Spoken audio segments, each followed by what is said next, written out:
what we have here. I always get way too excited when I get new supplements in. It just feels like Christmas.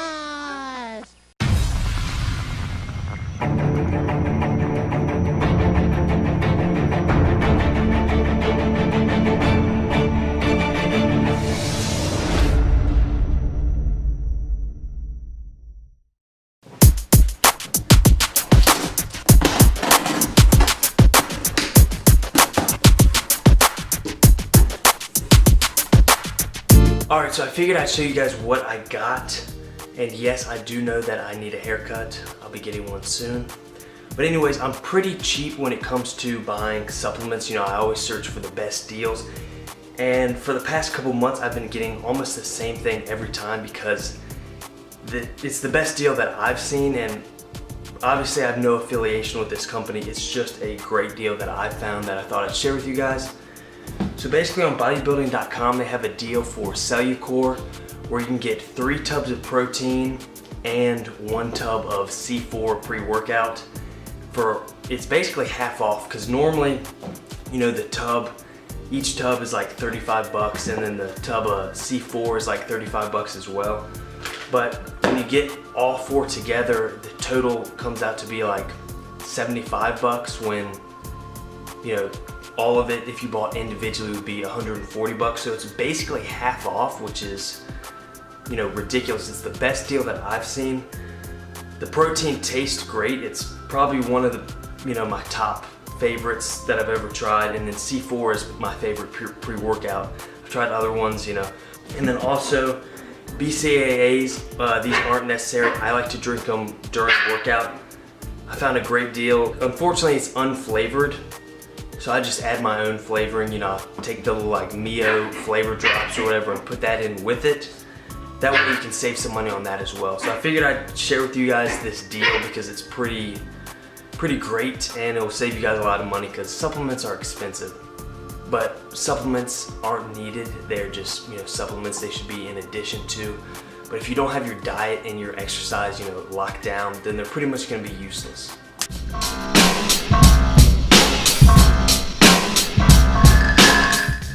We are in the gym for a strength push day. Now for people new to the channel, I do a pull push legs routine where one of each of the days is a strength day and the other one is a hypertrophy day. So we're starting off with 3 sets of 5 on pause bench. Now my bench has been feeling pretty bad lately and I'm not quite sure what it is.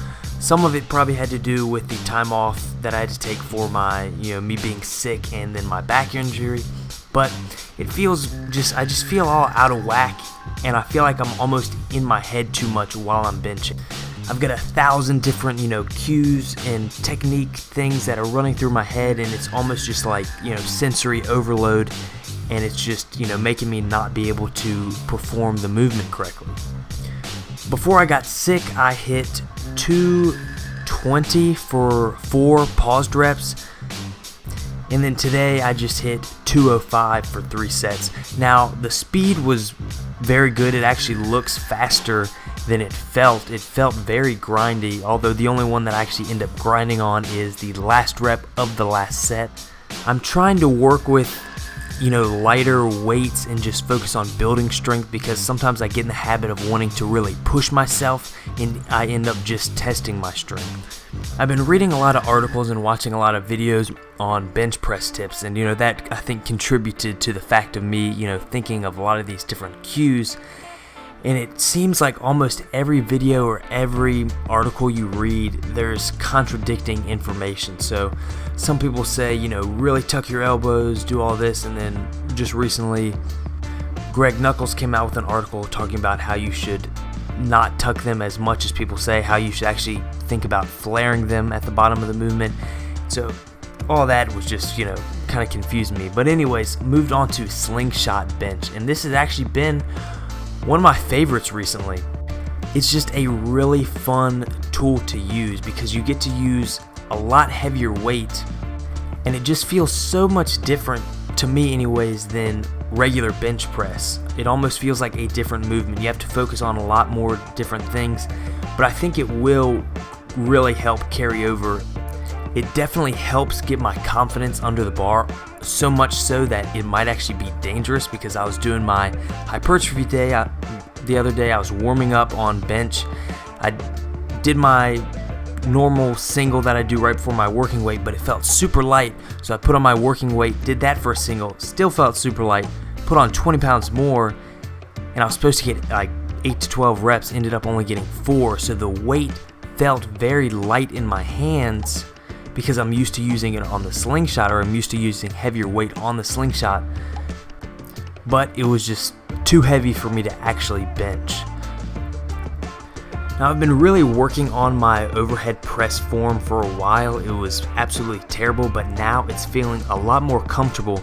And the biggest change that I made was I was focusing on not arching my back and trying to keep a neutral spine, which is what you want to do, but I wasn't fully engaging my glutes. And this is going to sound weird, but before each rep, I think about, I flex my glutes as hard as I can, and I focus on pushing the weight down through my glutes, which is a weird thing, but it has really helped me. I really let the weight sink into my hips and then press from there. And it allows me to press, from a more stable foundation, which is allowing me to, transfer the force to the bar more effectively. I'm by no means an expert in overhead pressing, as you can see by me doing baby weight, but I finally am getting to the point where I feel comfortable and I feel that I'm able to progress. But that's the end of the video. If you guys enjoyed it, you know what to do. Thumbs up rating, that helps me out. If you're not subscribed already, hit that button. You'll be notified when I upload future videos. But in the meantime, thanks for watching and have a great day.